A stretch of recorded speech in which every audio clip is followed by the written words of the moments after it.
Darien McClurg, head coach of the E.C. Glass girls soccer team, joined me on the Sports Buffet podcast. We talk about what's been going right for the Hilltoppers and more with the head coach of the E.C. Glass Hilltoppers, Darien McClurg, on the Sports Buffet podcast. Always fun for me to catch up with Darien McClurg. He's the head coach of the E.C. Glass girls soccer team. Hilltoppers in the Seminole District tournament on Monday. And, Coach, I'm going to kind of let you explain this for people who are kind of in the know of girls soccer, but maybe not fully in the know. You and Jefferson Forest tied with the same record, but there is no playoff for that top spot, correct?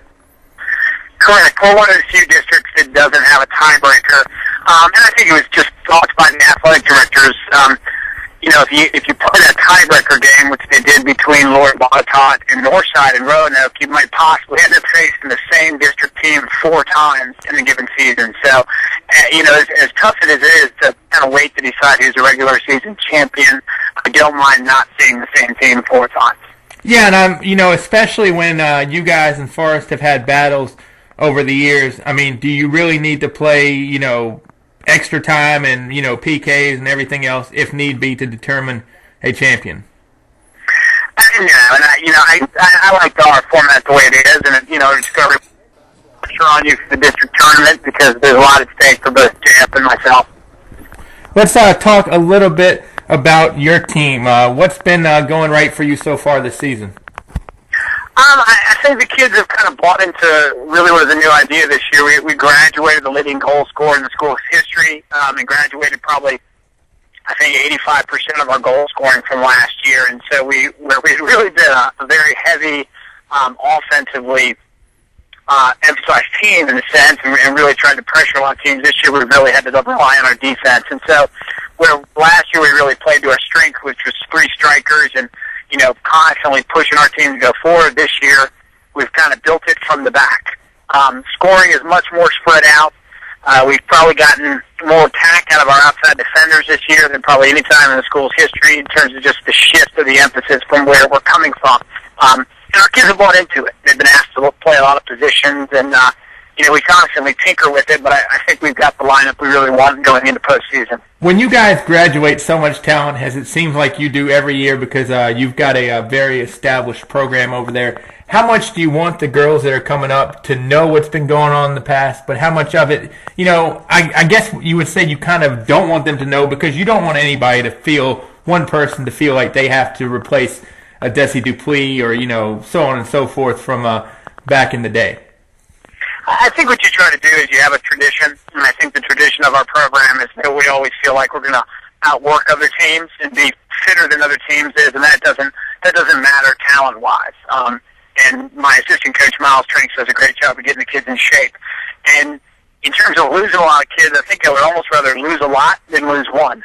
Because I think when you lose one, if that was your go-to kid, you return an entire team that's used to that kid being the go-to kid, and when you lose 4 and 5 starters like we did, it becomes a team thing, and the team takes on a whole new identity. And even though we have some returning players, it's a very different team than it was last year.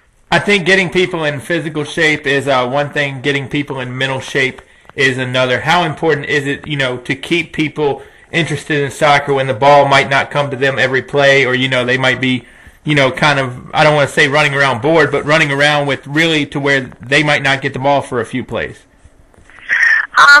I think if you play a style, I feel like we do in JF2, where it's kind of total team soccer. You try to keep everybody involved, and we have defenders that probably touch the ball more than defenders probably on any other team in the district, and I think JF shares that.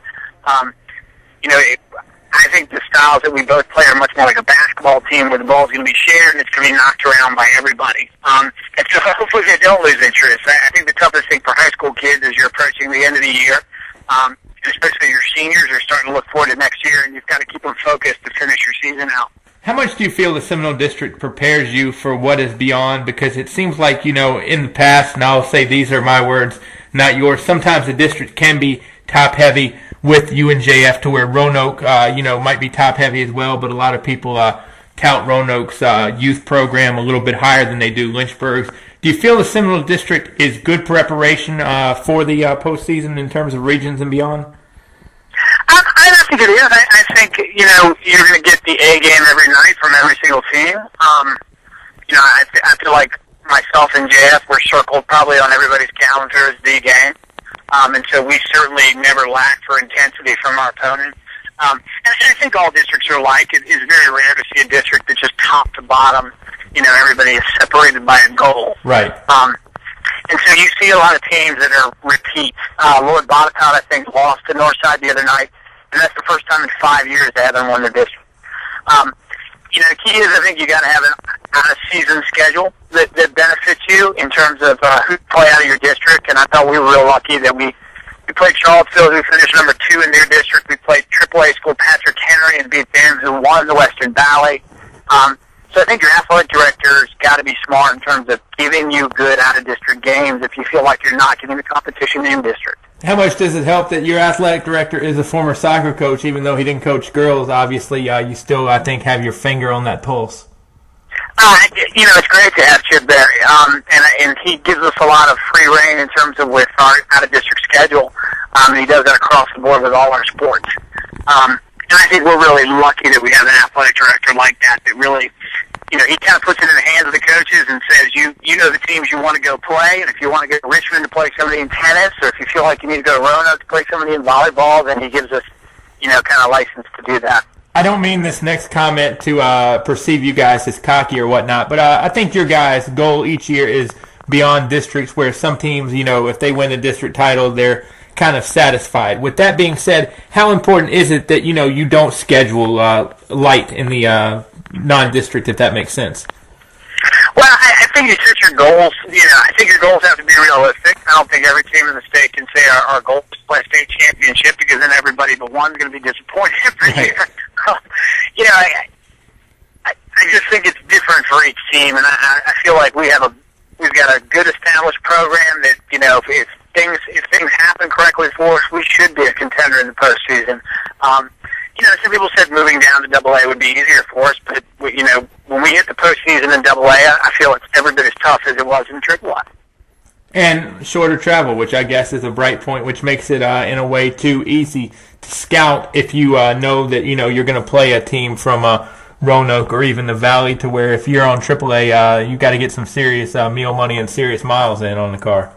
Yeah, and you haven't seen people, and unfortunately in the AAA, some of those districts were top to bottom, probably more talented. They're from bigger areas, and they have bigger pools of players, and, so every day they were getting great competition in the district, and we might not have that between us every night.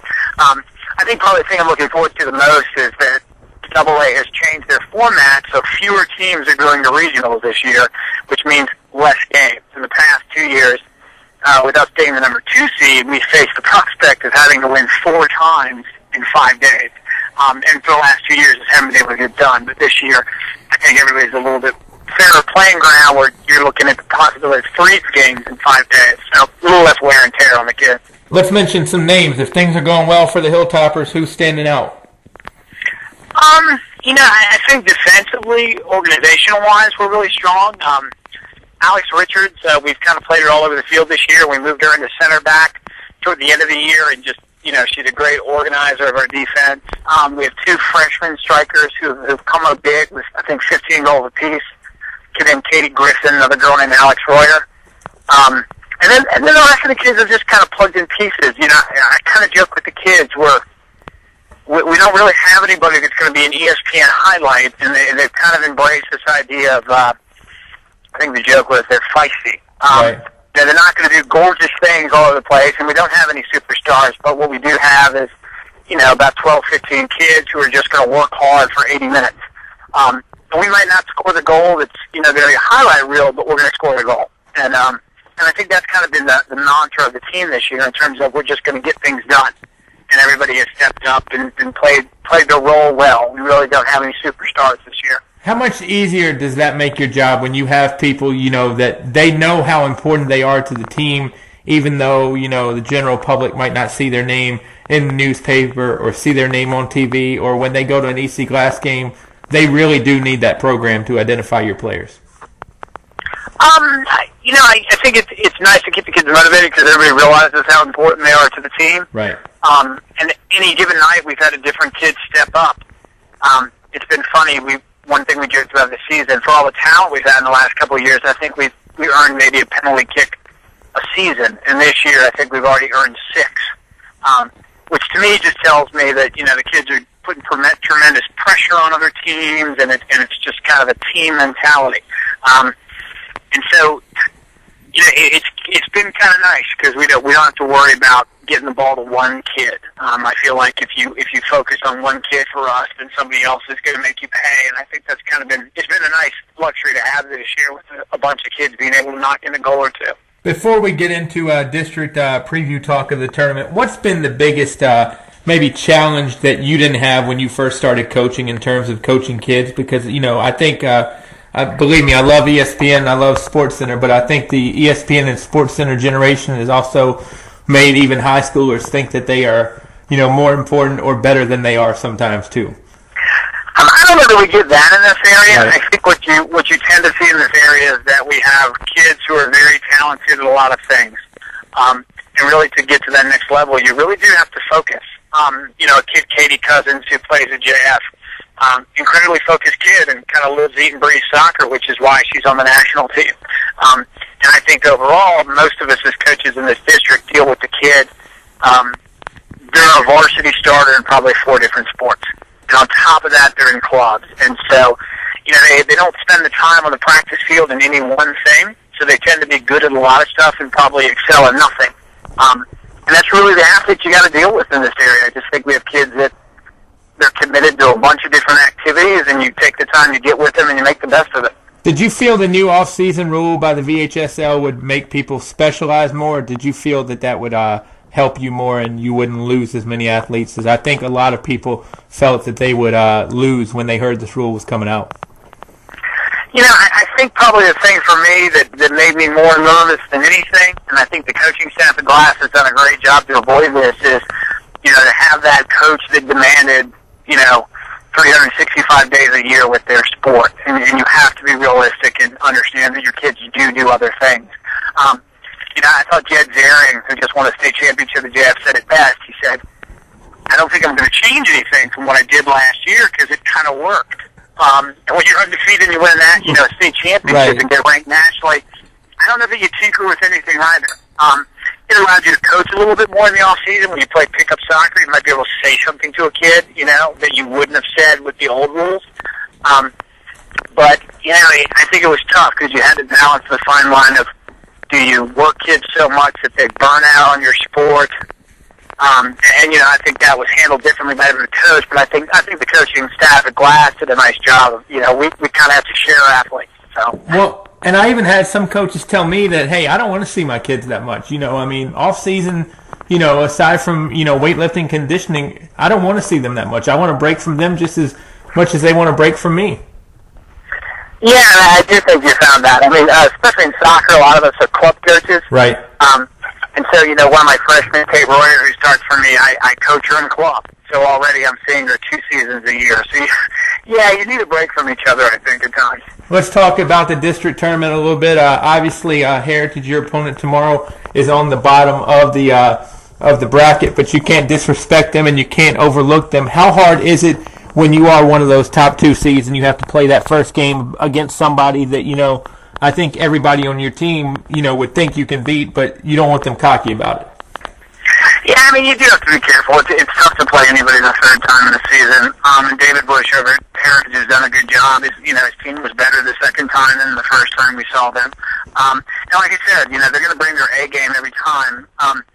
You know, one of the strange things about this tournament is because JF and myself tied, we're going to have the number 1 and number 2 seed coming out of the district. So regardless of what happens in the tournament, so it really is a wide open tournament for who is going to be the third place team coming out. So at this point, you know, JF and I are in, but we're just trying to find where our seeding is going to be. While everybody else, it's wide open to see who gets that third seed. This may sound weird, and I'm sure I've asked you weird questions in the past, and I'm sure I'll do it again in the future, but is there any good point to you playing on Monday and JF not, in terms of your eyes? You know, it hadn't been bad for us this year because we had a game last Monday, and then we had 4 days off. Mm-hmm. So, you know, it does help us just uniquely in the situation we're in. It probably helps us, you know, with a Monday game just to get right back into the swing of things. I think it would have been a little tougher to have a week and a half off, especially because everybody else probably played 2 games last week. So, I don't think it hurts us as much as it possibly could, just the way our schedule worked out. How much of a rhythm and motivation, or a rhythm and a routine game do you feel soccer is in terms of, I think when, to borrow an NFL example, people talk about sitting their players week 17, then they're not going to play again for 2 weeks before the playoffs. But how important is it that you can get a game Monday, you can get a game Wednesday, and hopefully get a game Friday just to stay, if things are going good, why sit? Yeah, I mean, you have to temper it between, if you're being successful on Monday, how long do you play starters? The last 2 years we've been in tough situations, I feel like, where we've hit regional and have had some games where we really had to extend ourselves more than we probably wanted to, and then, round 2 and 3 kind of a dead leg. And we're battling the same thing everybody else is at this point. We've got some kids kind of nicked up and with some pulls and some rolled ankles, and, we have 2 or 3 players that come Monday, there'll be a game time decision. We're in a good position because we're already in the region, so I'm not quite do or die, probably like the other teams are. All right. Before we talk about the other teams, I have one real quick question, too, about your teams in general just over the past. I think especially with seniors and even juniors and sophomores and freshmen. Once May rolls around, I think minds start to wonder about, boy, summer vacation is coming up real soon and everything. Is it tough to get kids focused, or when they're on the soccer field, they're thinking just soccer? It is tough to keep them motivated. I think it's really tough for a kid who is at the end of the bench, because you've got to keep them motivated, and they understand as you're hitting preseason play, their playing time diminishes, and possibly they're not even going to play. So you're asking them to practice 3 more weeks with no rewarded playing time. And I think you just have to keep talking to your kids and talking to your captains. We try to give some days off. We gave our kids a 3-day weekend 2 weeks ago just to let them get away from soccer a little bit. And you just try not to burn them out at this point in the season. You'll be taking on the winner of Rustburg and Amherst, if I'm not mistaken. Break that matchup down for me. Rustburg is really in a rebuilding year. They probably have one of the best keepers in the district, Brittany Gallagher. Tough kid, but she's got a lot of inexperience in front of her, and so, unlike my keeper, probably JF, she's not, she's going to face 20, 30 shots a game. And they're just really a young team. They have a great athlete, Michelle Heath, who was the volleyball player of the year. She's kind of raw in soccer, but still an athlete and can, give you a little bit of fit. But other than that, I think their experience hurts them. Amherst really has several dynamic players. A kid named Alex Humphreys, I think her name is, who put one in on us. Morgan Mays, a center midfielder, and then Hannah Burley, who I think is their 109 career goals in 4 years. So they have some dangerous players. I think Amherst comes out on top of that, especially the fact they're playing on Amherst turf. I think Rustburg's field might have favored them a little bit. So I look for Amherst to come out of that one pretty easily. When you look at the Liberty-Brookville matchup, winner gets the prize of Jefferson Forest. Talk about, though, the Manettes and the Bees of what you see their strengths being. Liberty's got a kid up top, Garbarini, great speed, nice finisher. She got a breakaway on us to score. She really is their big offensive threat. They've played kind of 2 systems. They've played a really high-risk, high-reward where they pull an offside trap. Against us and JF, it kind of cost them, and we were both able to put in 8 goals on the piece because speed kills it. I think overall, Brookville has the better team. Nice freshman goalkeeper, and I look for probably Brookville to come out of that one. It might be a little bit tighter than I think the personnel would show, but I think Brookville will come out of that one. Final question for you, Coach. Always appreciate your time. Look forward to doing this again much, much more in the future. You, like you mentioned, are in the regionals. When do you kind of start advanced scouting, so to speak, in terms of looking at teams that you might see down the road, as opposed to who your semifinal matchup is on Wednesday? Not to preach cockiness at all. Not saying that, but I think we know we're in. We know we're seated somewhere. They changed the format for AA this year, which makes it really confusing for everybody. And what will happen is next Friday night, when all the district tournaments are done, they will seed the tournament. And what they do is there's 3 districts, and 3 teams from each district will come out. But you won't know in what order until Friday night's games are concluded. So on Saturday, it will probably go out. There's a whole tie-breaking system where if you win your regular season and your tournament, that you're probably going to get the number 1 seed in the region. If you win only one of those things, you're probably the number 2 seed. And it continues to go down. If you're tied with somebody, so if you have 2 teams that win their tournament and their regular season, you then start to look at head-to-head record. Then they get points for beating out-of-district opponents. So the fact that we beat PH, who's the Western Valley champ, that earns us more points than someone who beat a team that's in 4th place in the district. So this is the first year we use this format, and it means you won't know your opponent until probably late Friday night or Saturday morning. So you kind of got to scout a couple and try to figure out about where people are going to be. Right now it looks like JF and us will come out of our district. Amherst is probably the favorite to be the 3rd seed. Out of the Blue Ridge district, which is Roanoke, Northside beat Lord Botetourt. So Northside is going to be the number 1. Lord Botetourt will be probably number 2. Looks like Stanton River will be 3. And they've struggled a little bit this year. Jody Salinger, I think, is the name. Their player of the year last year didn't play this year as a senior. So they're a little bit down. Out of the Valley district, you've got Spotswood, who went undefeated in their district and is probably the favorite to win the district tournament, so that might make them the number 1 seed for the region. And then it's kind of toss-up. Harrisonburg, Waynesboro, and I think Broadway are all battling for the 2-3 spot. So none of us are going to know exactly who we're going to play until Friday night late. You can kind of guess because JF and myself have better regular season records than Northside or Lord Botetourt, so we would beat probably one of them in the seeding process, but then again, if Northside wins the whole tournament, they would jump us in seeding. So it's going to be interesting. I feel like it's the NCAA basketball pool, and I feel like getting my players in my house and watching it on TV if they actually showed it, just to see where we'd be seated. So I'll tell you what, I'm glad that's all in your head and not mine to figure out, because just in that explanation, that's a mouthful and a mindful to digest. Yeah, it's a little crazy. And even on Monday, the 8 and 9 team will play each other, kind of like the 15-16 NCAA game. Right. And then they will the winner of that turns around on Tuesday and plays the number 1 seed. So no one else plays on Monday except that 8 and 9, which will probably be 2 third-place teams out of 2 of the districts. Coach, thank you for breaking all that down. Thank you for breaking the tournament down, and thank you for keeping the Hilltoppers up towards the top. You're welcome. Talk to you down the road. All right, take care.